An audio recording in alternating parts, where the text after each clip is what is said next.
Salam sejahtera adik-adik. Saya berharap agar adik-adik semua berada dalam keadaan yang sehat semasa PKP ini.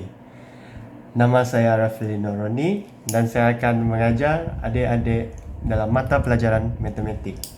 Untuk video kali ini kita akan belajar tentang bab 10 iaitu nisbah dan kadaran.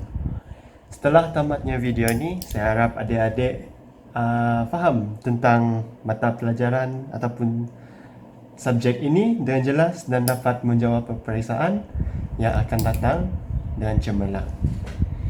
Jadi, nisbah. Apakah itu nisbah?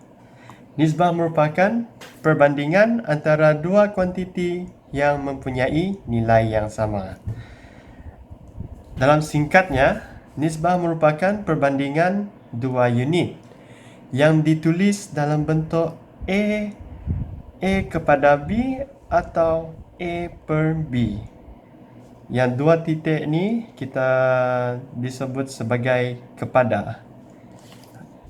Yang kedua, nisbah ini perlu disebut sebagai A kepada B. Sudah saya cakap tadi, yang ini kita perlu sebut S kepada yang dua titik ini.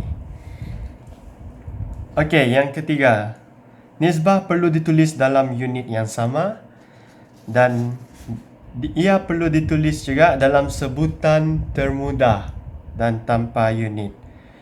Sebutan termudah ini dia sama macam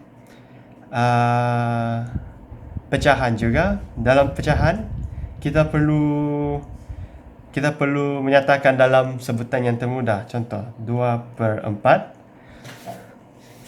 Jadi sebutan termudah dia adalah 1/2. Begitu juga dengan nisbah.